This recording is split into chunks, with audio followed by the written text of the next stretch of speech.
funded by the Broadcasting Authority of Ireland with the television licence fee. Situated a short distance from the town of Clane in North County Kildare is Mainham Cemetery. In recent decades, a monument was erected there by local people in order to commemorate a certain Dublin man who worked tirelessly throughout his life to help poor and needy people in the area. North County Kildare local historian Liam Kenny. I'm here in Mainham Cemetery beside Clongowes Wood in North County Kildare, standing beside the monument which was erected by local people to Father John Sullivan, who did huge work for the poor and sick people of this locality during his time as a Jesuit priest in Clongowes between 1907 and 1933. John Sullivan had been born in 1861 into an extremely wealthy and powerful family, so powerful that his father was the Lord Chancellor of Ireland during the 1880s. However, John Sullivan, rather than pouring his energies into acquiring wealth and power, opted to live an ascetic life of austerity and fasting and devote himself to helping the poor, the sick and the downtrodden in society. In 1907, he was ordained a Jesuit priest, and for most of that period, from then until his death in 1933, he taught in Clongowes Wood College, located just down the road from us here. While his official job was teaching the boys in the college and the boarding school, his real vocation, in my opinion, was ministering to the poor and the sick people in the surrounding localities and villages.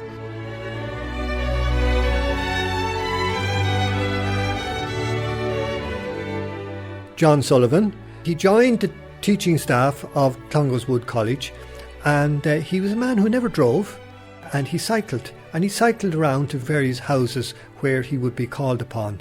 So he was a man that had a mission. North County Kildare local historian Seamus Cullen. Here's John Sullivan enthusiast Caught Cullen. He loved the area because he'd go out and visit the elderly and the sick. And of course he'd bring them great peace when he'd call to them, and he'd have a little cross or something with them, and he would bless them with it. And of course, if they were near death, they'd be at very peace with him. And the family would be delighted because they'd be at peace once he'd come in. And some got better, an awful lot got better. John Sullivan is associated with healing people who had very serious diagnosis.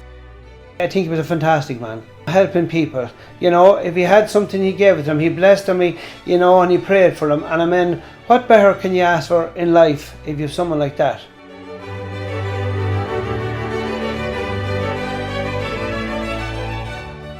And the last speaker was Martin Moore from North County Kildare. Now Seamus Cullen also had this to say. John Sullivan, he became a clergyman very much associated with the poor, the afflicted, but also the poverty-stricken people. And that is an aspect of John Sullivan that the people loved. He was loved by everybody like him, and he was the people's priest, really. And he never looked after himself, he looked after other people. John Sullivan, he's like a beacon of light, and the people felt this affinity with him, that he was one of them. He was just a very people's person, and being a priest, I think he looked after them. Do you know, he was a real sort of shepherd, if you like. He was seen as a man of the people. Just a very selfless person. He's the saint of the people and man of the people. He is a genuine saint. Blessed John is really a saint.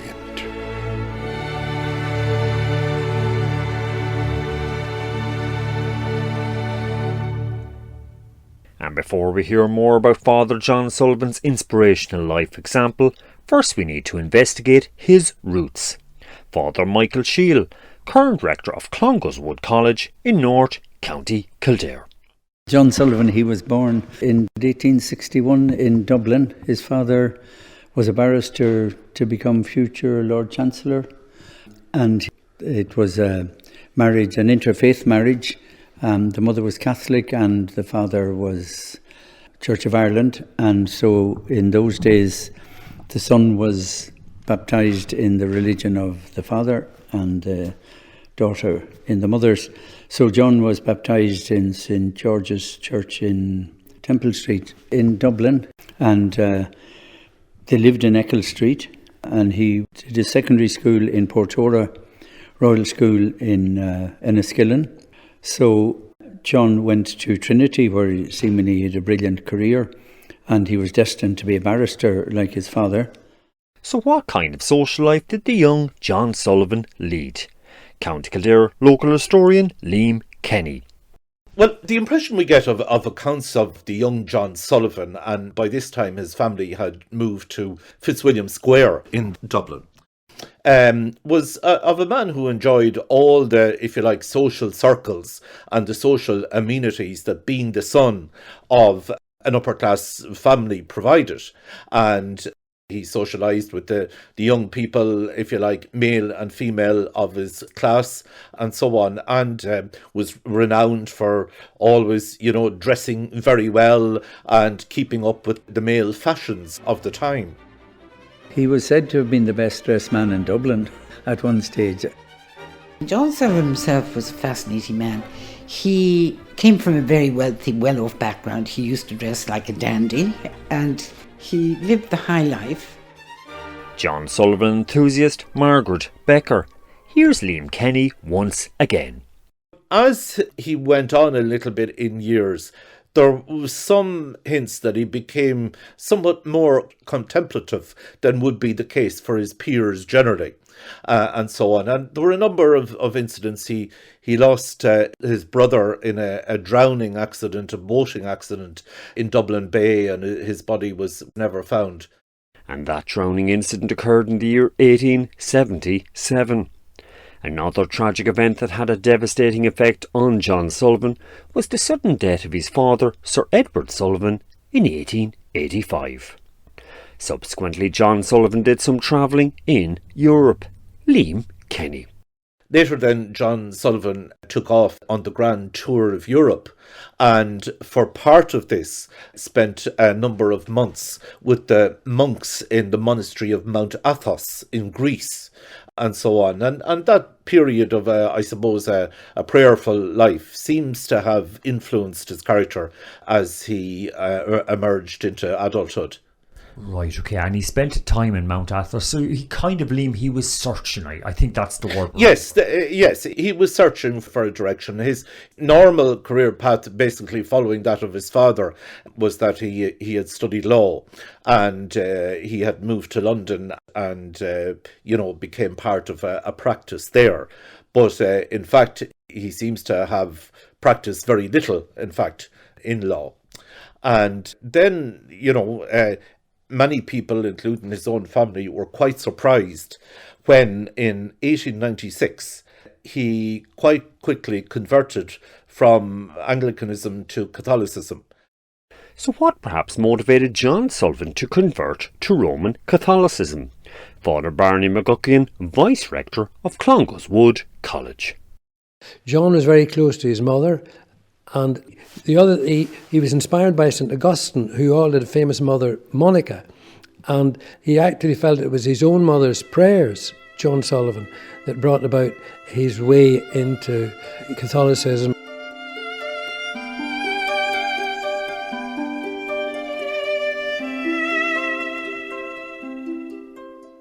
I think we must bear in mind too that when he was brought up as a Protestant and a church, member of the Church of Ireland and education and so on, the values and virtues, well, we're inclined to think of them as being poles apart, of Anglicanism and Catholicism, have a huge amount in common. They're still basic Christian religions and so on. Historian Liam Kenny. And through his education in Portora and so on, the virtues of application to prayer, of charity to one's fellow man and so on, would have been very much part of his formation, if you like, and so on. But it does seem that while, he was very much sought after in social circles in Dublin and so on, he had an independent, if you like, line of thinking himself, a deep thinker, what we might call now, someone who reflected a lot on maybe spirituality and where his life is going and where the world is going. So perhaps it's not all that surprising that all those influences came together and he decided to convert to Catholicism.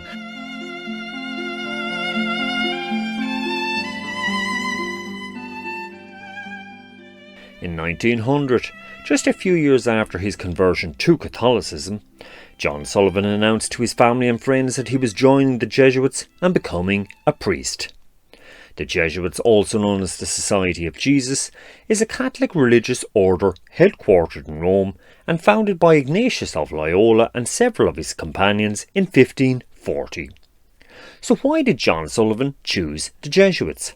Father Barney McGuckian, who is himself a Jesuit.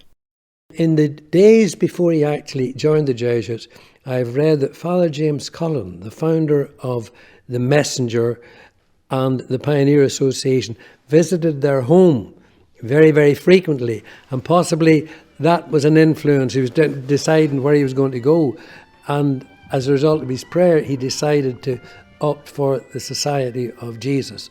So that's how we were fortunate to have received such a treasure within the order.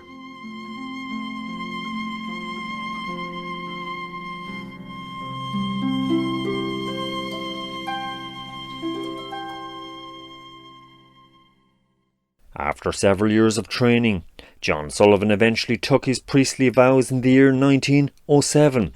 Father Michael Scheele. John Sullivan, he was ordained in 1907, and apart from 5 years spent as rector of the Jesuit House of Studies in Dublin in Rathfarnham, he spent the rest of his life in Clongowes. Clongowes Wood College is a Jesuit-run secondary boarding school for boys situated a few kilometres from the town of Clane in North County Kildare. So what kind of work did Father John Sullivan do there? Liam Kenny. His work, nominally involves the teaching and the care of the young boarding school students there in the college. But while he taught, he was, by his own admission, neither a great teacher nor a great preacher.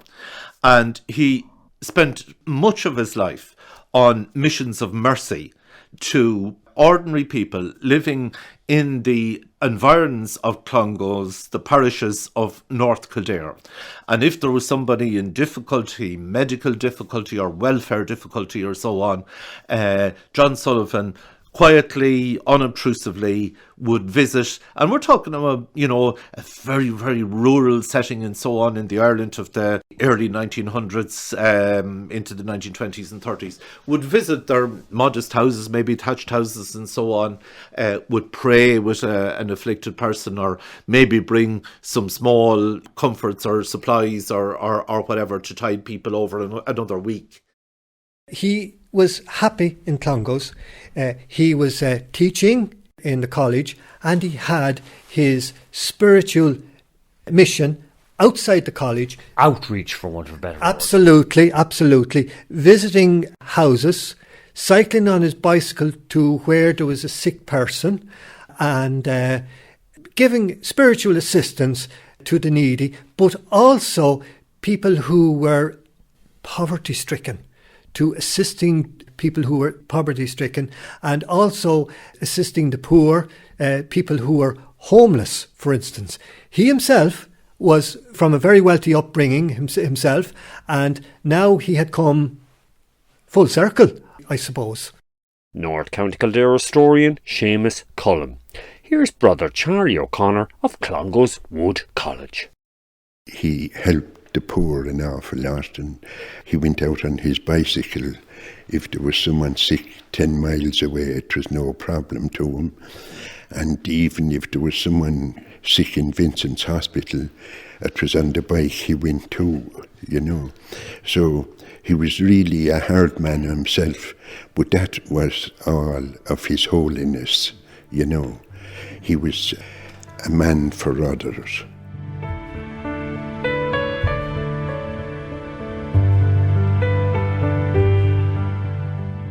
I heard locally of people who actually worked in Clongowes Wood, and he would be so concerned about workers and their families and their children.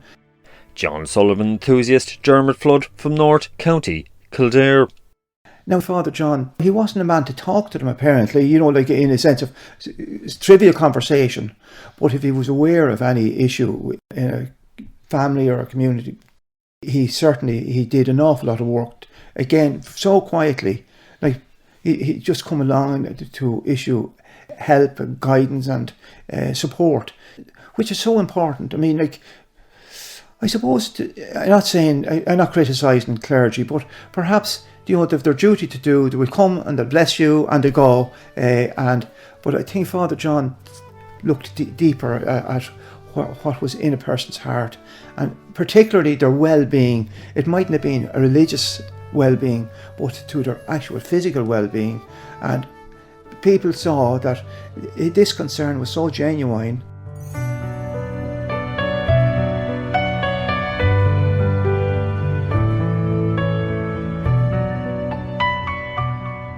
John Sullivan was the kind of man that if he was assisting, say, someone that was, for instance, hungry and who had come to Clongowes, and he would have seen that person had maybe shoes that were well worn or practically in bits. What John Sullivan would do, would he take off his own shoes and he'd give him the shoes, and he'd go back up to his room, and it'd be an older pair of shoes that would be in his room.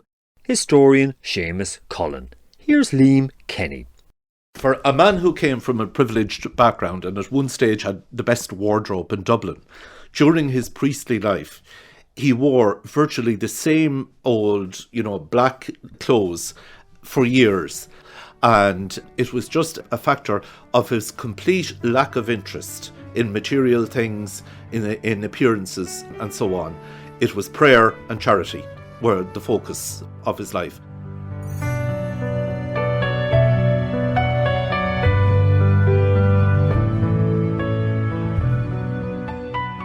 In the local Royal Oak shop in Mainham, just a stone's throw from Clongowes Wood College in County Kildare, Father John Sullivan ran an account to help local families. Caught Cullen. Anyone that didn't have food or anything could go to the Royal Oak. It was a shop then, and you could get all food and groceries there. And he ran a bill, and they could go in and get all kinds of foods.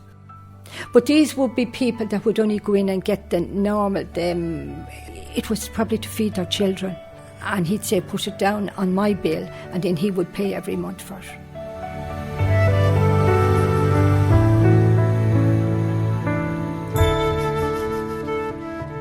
What's clear from prior commentary is that Father John Sullivan was always available to the poor and anyone in need in North County Kildare and beyond.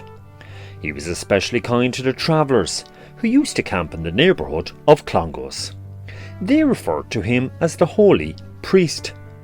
Also, Father John Sullivan became renowned during his life for his healing powers. Caught Cullen once again. When he'd come into a house when somebody is ill, he would just know, he would give them his blessing and bless them with a cross and the peace in that house when he goes away. And everyone is at peace. And he used to go to an awful lot of sick people, hospitals, and he would often cycle to Dublin as well. When there were sick people there who contacted him, he would go and he would bless them. And he would cycle up from Clongowes Yes. Wood for whatever Yes. miles it is, whatever, Yes. 20 Yes. or thereabouts. Yeah, and their people would be there, and they would all have a very peace of mind. And it's his healing powers.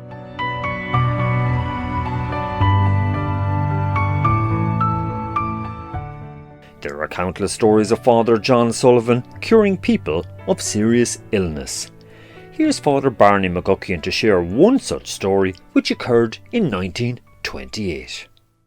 A nephew of Michael Collins, also Michael Collins, the famous Michael Collins, his brother married a Kildare woman, and as a child he got infantile paralysis. So somebody said to the mother, you should go and see Father Sullivan. Who's Father Sullivan? Well, he's a priest over in Clongowes, you should go and see him. So the mother came over to Clongowes and met Father Sullivan, told about the problem of her child, and he talked to her and said he would pray for the child, etc., etc. So she went away a bit deflated. I think she was hoping for fireworks or something strange to happen. What did happen was John Sullivan got on his bicycle, rode to the Mater Hospital, asked for this child, Michael Collins, was taken to the child. The nurses say he knelt down at the bedside and said to the nurse, "Don't mind me, go about your business." And about an hour later, he called one of the nuns over and said, "You can take the child and bath it, it's grand." And the little child was kicking and he bathed him. I met that man, Michael Collins, over 60 years later. He told me, "I played on the combined universities water polo team. I never missed an All-Ireland final from my 10th year, except the one in New York." And he became the boss of Clover Meats. So he is one of the famous ones. So we could give many like that, but that's one person I personally met.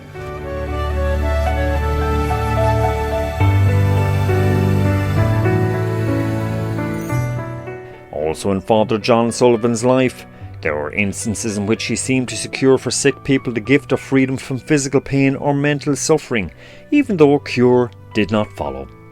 A prime example is the following incident, which occurred sometime in and around the years 1913 or 1914. Historian Liam Kenny. He was asked to come to the aid of a man known as Thomas Coonan, who a family name who would be very well known in farming, racing and auctioneering circles in North Kildare, the Coonans. But Mr. Coonan was basically felt to be dying of a bleeding cancer of the throat at his home, and he lived near Straffan in County Kildare. So a nephew, Mr. Peter Coonan, called to Clongowes and drove Father Sullivan over to the ill man's house in a pony and trap.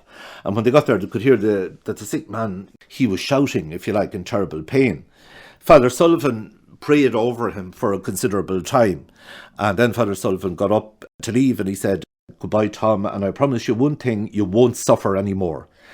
Thomas Coonan died a fortnight later, but never suffered any pain after Father Sullivan's visit. And, you know, this was an extraordinary change in the poor man's circumstances. He was terminally ill, but what had been a very painful death became a peaceful one thanks to John Sullivan's intervention.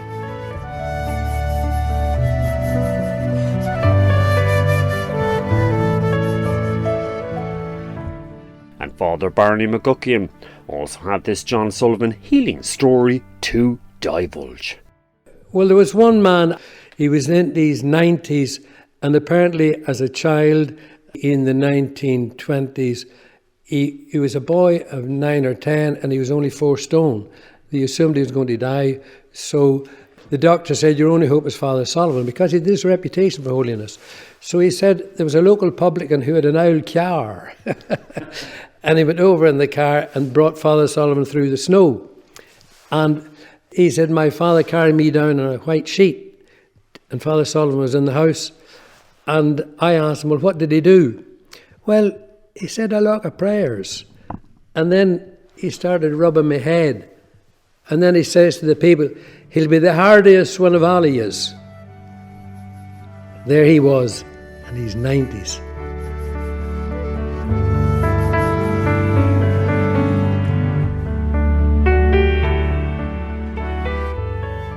During his life, many flocked to Father John Sullivan in times of sickness, trouble and anxiety, confident of his prayers and healing powers.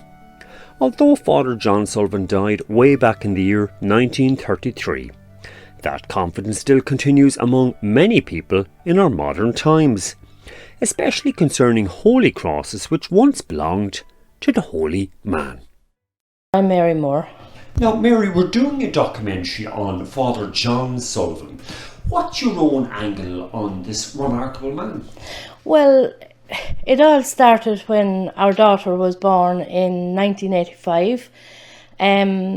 She was born in Hollow Street, and at the examination before she came home, the paediatrician discovered that she had dislocated hips. So they put a brace on her. We were sent over to Temple Street Hospital, and a brace was put on her straight away. She was put in straps, and we came home. We were normal, started living normally with her, and I was over in my mum's house in Kyledove, and they're very good friends with Father Mulvihill at the time. And he came in and he seen Sinead all strapped up and asked what was wrong, and we told him the story. And my mum said, look, we're going to send her to Lourdes to get her blessed, and hopefully she'll be fine. So Father Mulvihill said to Mum, why would you go to Lourdes when you have a perfectly good cure on your doorstep? So we knew nothing about Father John Sullivan's cross, so he made an appointment for us, and we went down to Father Harper, and he blessed her with the cross. Now, in the meantime, she was going up and down to Temple Street Hospital, and they discovered that she had no sockets to hold her hip bone in. So they decided that when she was a year old, or nearly a year old, that they were going to put sockets, plastic sockets in for her. In the meantime, we got her blessed, and that was all right. Came up to about 9 months when she went for her operation, first operation, and they discovered, they were bringing her down to theatre, and Martin was with me. That Martin being Mary Moore's husband. And we walked her down to the theatre because she was crying, she was very upset. And when we got to the theatre, the doctor said, you can go off and do your own little bit.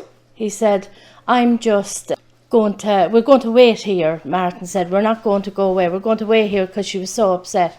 About a half an hour after, he came out and he handed the child to Martin, and he said to him, I don't know what ye did, he said, but it's nothing short of a miracle. He said, the child is perfect. So we sorely believe it was from blessing her with the Father John Sullivan cross. And she never looked back. A year old, we brought her back and she was walking after that. And that's my story, and I solemnly believe that it was Father John Sullivan that cured her. That's unbelievable. And she's 37 years of age nowadays, am I right? Yeah, 36. Yeah, she's 36 and has her own child. Wow. Yeah. And never had we were talking on the phone, Mary, just in pre-interview research for one for a better description, and you were just saying that she never had a serious health problem. Never in her life. Thanks be to God. Yeah, never in her life. She's as healthy as anything, thank God. Right. And Martin, what's your own take on this? Well, it was a genuine miracle, because as Mary said, like, I mean, when I handed her to the doctor that morning, and he said to me, like, he just said to us, just go on off and have a cup of coffee. Something in the back of my mind kept saying, no, hang around here, like, don't go away. And I said, no, we'll wait. So we waited.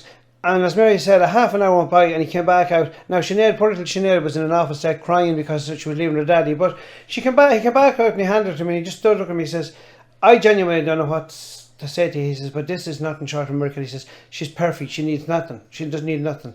And we said, well, we knew ourselves why she was perfect. But she never had any trouble after that. She started walking. She was a year old and she flying it. And great time now. She's perfect. So we genuinely know it's Father John Sullivan that cured her. Genuine. I guaranteed it is him.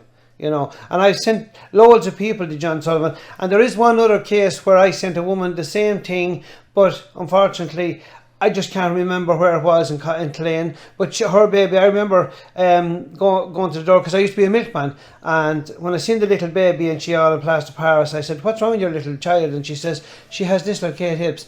And I'm nearly sure she said she had one done and she was to do a new one.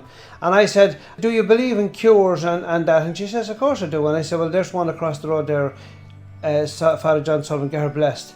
And she said, I will. And she did. And I hadn't seen her for it could have been a month or so after that. And when I seen her, the child was walking, and I said, well, and she says, well, she has no more operations needed. So it's just fantastic. Like, he is a genuine saint. He's a good man. I brought loads of people up there that had problems with their backs and their tummies and all that, and they all came out very happy. Like,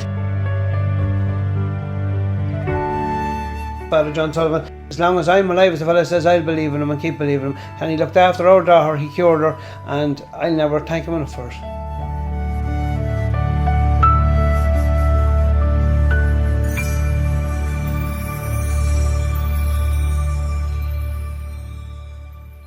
And staying with the topic of holy man Father John Sullivan's healing powers in our modern times, Father Michael Scheele, current rector of Clongowes Wood College in County Kildare, had this story from the year 2015 to share.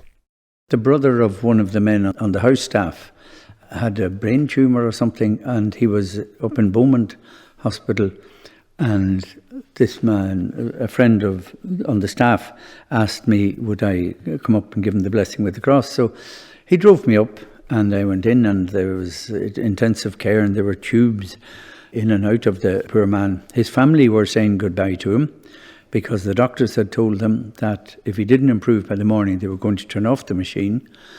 So I went in, and as Jas said, there's a prayer that we say, asking through the intercession of John Sullivan that the person would be restored to full health. So then he drove me back, and I'm afraid I thought little about it. But about 3 weeks later, I met the man on the staff who'd driven me up, and I said, "And when did that poor man die?" And he said, "Die?" He said, "He's been back at work for the last week." About a year later, the mother died, and I went along to the funeral because it was a mother of a member of the staff. And afterwards, after the Mass, I went up to offer my sympathies, as though he had just met me. I didn't get a chance to say anything. He said, "Oh, come here, I want you to meet the man whose life you saved." I had no idea what he was talking about. So we called his brother Martin over, and then recalled it. And I said, "Oh, no, I was only the carrier." It was John Sullivan. And to me, there's, as I say, the doctors had said, "We'll turn it off in the morning if he doesn't recover." What year was that? About what year was that? About 5 or 6 years ago. It's only a few years. Right, yes. So it's back in 2015 or thereabouts, just in recent times. Or thereabouts. And another one, a little girl aged a week, born in Cork, and was rushed to Crumlin Hospital. And I was asked to I went up with Frank Kelly and brought the cross. And the mother, I wasn't allowed in. The mother had to wait for 2 hours while the doctors tried to save the child's life. She went in, the blessing, and she rang me a week later to say that the child had been transferred back to Cork Hospital. And for about 7 or 8 years, every Christmas, I would get a photograph of the little girl. She must be now, in her late teens now.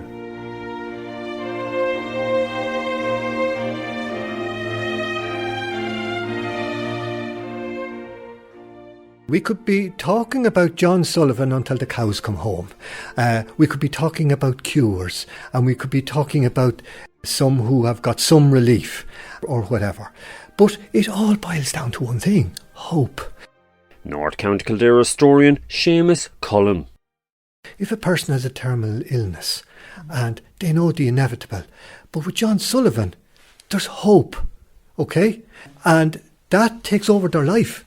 And even though the pain is there, the tablets are helping, and if it's cancer, it's still, taking over, but they've got hope. And that is exactly what John Sullivan can give. And when he was cycling around in the 1920s and early 1930s, and people knew where he was going. He was going to a particular house where there was an invalid or a person who was suffering from a terminal illness, and suddenly you saw John Sullivan. Wow, you knew that person was going to get some relief. That was John Sullivan. And John Sullivan, to sum him up in one word: hope.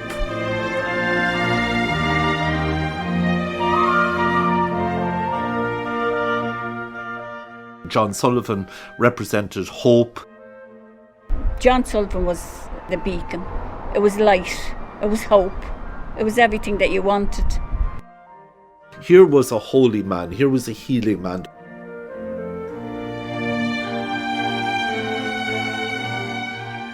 We all want to be better.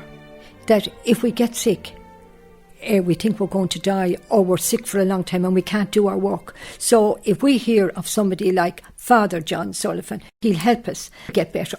So he'll bring some healing, possibly, or peace of mind to the person in the bed, in hospital, and his relations. He'll bring the peace of mind. If not, they're not healed, they'll get peace of mind. John Sullivan enthusiast caught Cullen. Here's Father Michael Scheele. It's the peace of mind, because when my father was dying, he died a very peaceful death, but he was just, he wasn't in good space, as they say. And I brought him the John Sullivan cross, and his eyes lit up. And he died about 10 days later, but in great peace, you know. Why is this?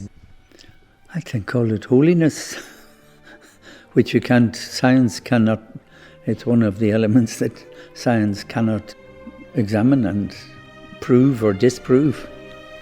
It's there.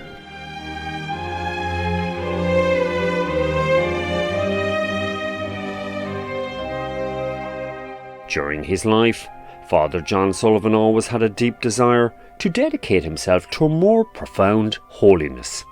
And for this reason he lived an extremely ascetic life of prayer and fasting. North County Kildare historian Liam Kenny. His motivation seems to have come from a very strong sense of prayer and of self-discipline. In terms of his own lifestyle, it's said that he took very little sleep and he ate frugally.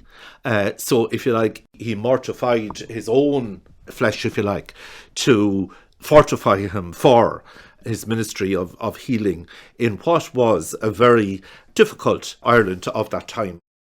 That remarkable asceticism about him. Father Barney McGuckian, Vice Rector of Clongowes Wood College. Even when the other Jesuits were feasting, he was nibbling at crumbs, and they didn't feel he was sitting in judgment on them.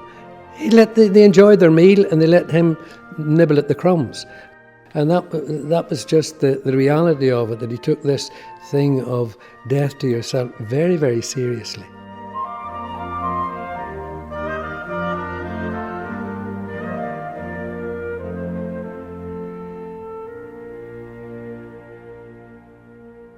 And as was briefly touched on earlier in this programme, in the year 1933, Father John Sullivan died and went to his Maker. So just what kind of death did he have? Was it sudden or what? Caught Cullen. No, it wasn't a sudden death. No. He was very sick and he was in Clongowes for a while, and then he was taken up to hospital and he became ill and you know, it was, and the word went round that he was getting very sick. And of course, everyone took to prayer. Everyone round about took to prayer and used to go to Clongowes and pray for him, because they knew that there was a saint going to die, and they knew that he was a saint. He was a saint. Even during his life, he was known, the word went out. The boys used to call him St. John. St. John. And they were all saying, the morning he died, that, well, we got to know a saint in Clongowes.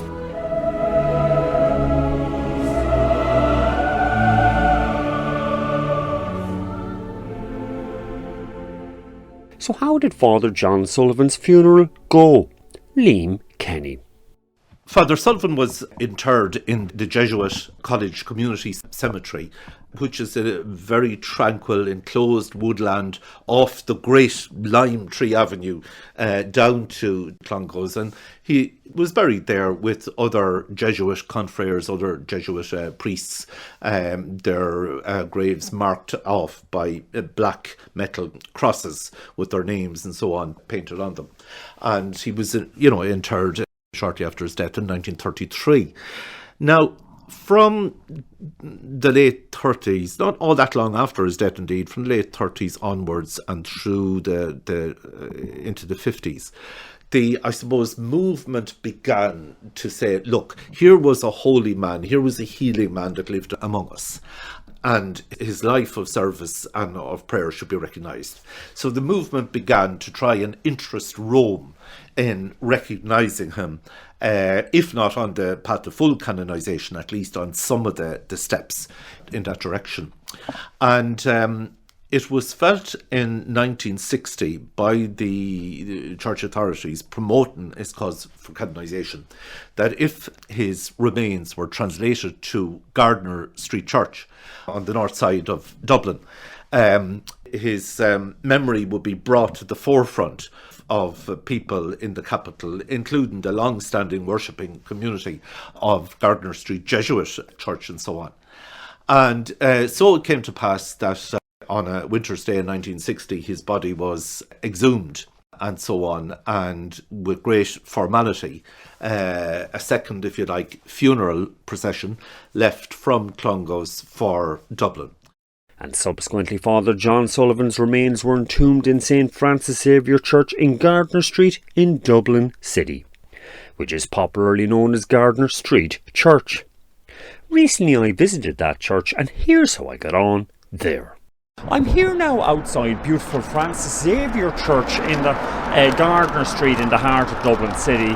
First of all, who am I talking to? Noreen Hegarty. Now Noreen, what do you know about Blessed John Sullivan? All I know, well, I know about he's part of this area. I lived in this area when I was young, and it was great devotion to Father John Sullivan. And I know every month there's a mass said, and this big devotion to him.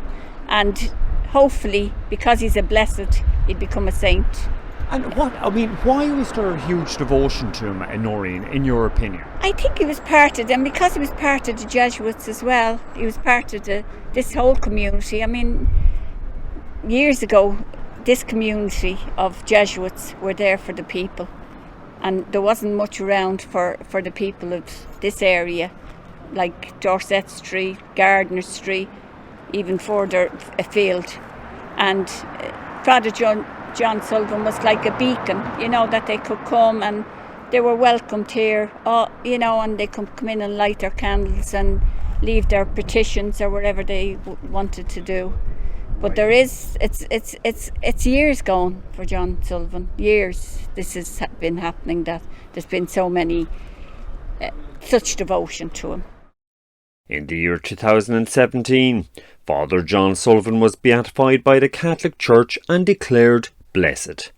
The beatification ceremony occurred in Gardiner Street Church. Now, in my recent visit to that church, Dubliner Aidan Mulligan had this to say about his memories of the beatification ceremony. Blessed John Sullivan. He was declared blessed here, and I think it was the first beatification in Ireland. So that was a major big it's deal. It's interesting for me because my wife had great devotion to John Sullivan. She died 2 years ago. She'd been dead 2 years on the 30th of June.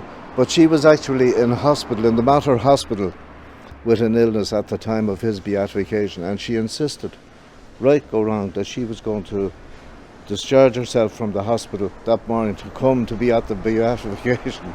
And she did. She came out of the hospital and she attended the beatification, and the two seats that we normally sat in the church, right beside the shrine near it, we got our own, because two people moved, funnily enough, when we came into the church that day, and we got our own two seats that we normally sat in.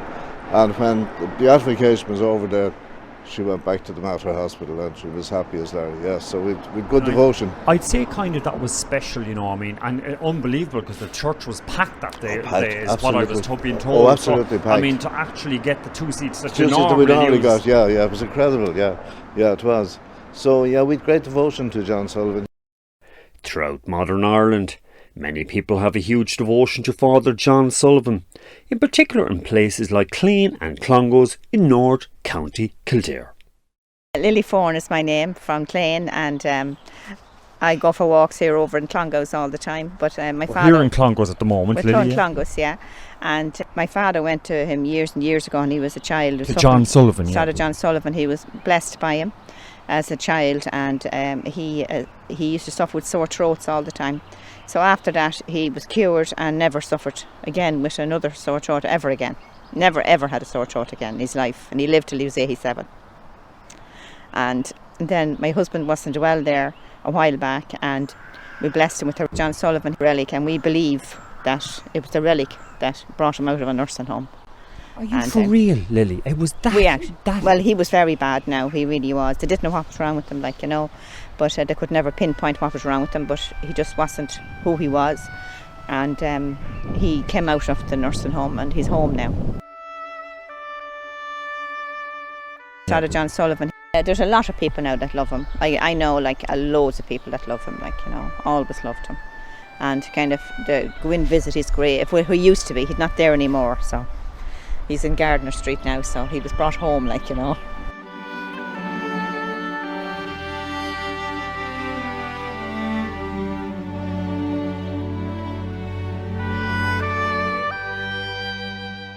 Believe it or not, over the years Father John Sullivan has become a symbol of ecumenical harmony between Christian denominations. Liam Kenny. In an Ireland which too often has been torn by, if you like, religious strife and animosity between the main creeds on the island, John Sullivan has proved something of a bridge in that respect.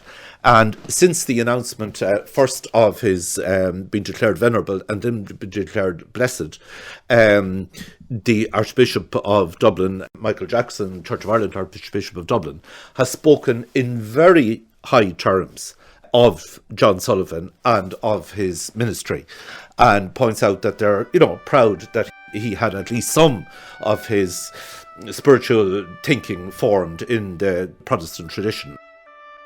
The ecumenical nature of John Sullivan. Ecumenism, that we're all part of the one church, if you like, and that there's many mansions in my house, is what the Lord himself said, so there's room for everybody. John Sullivan. He's a powerful ecumenical figure on the island.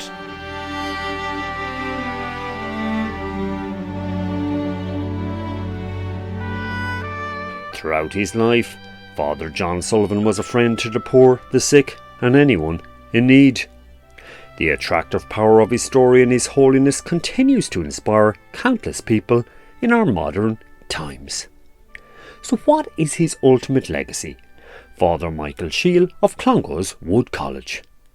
It's the eternal quality of holiness in this particular man who, outside, if you like, Kildare and Dublin, and that during his own lifetime, that it has spread all around the world.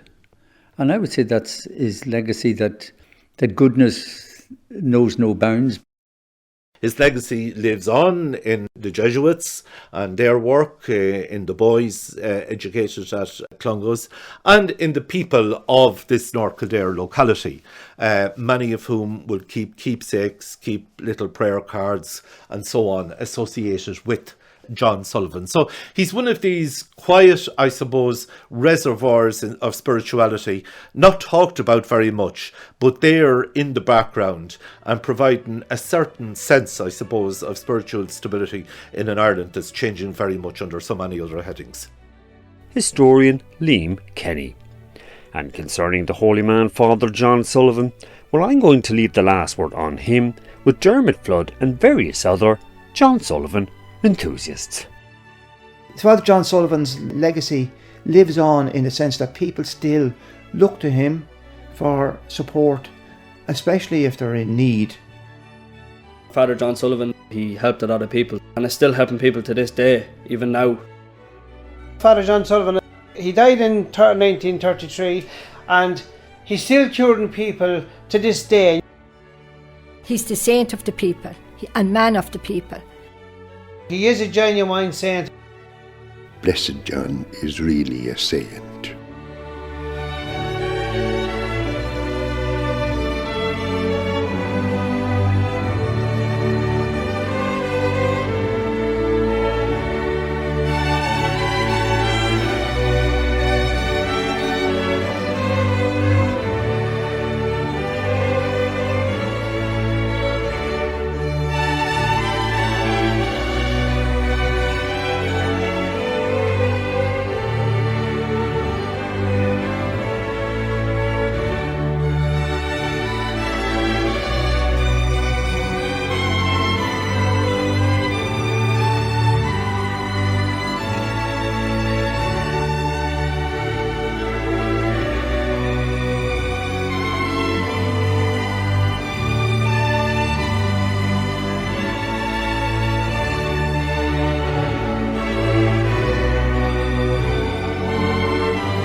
funded by the Broadcasting Authority of Ireland with the television licence fee.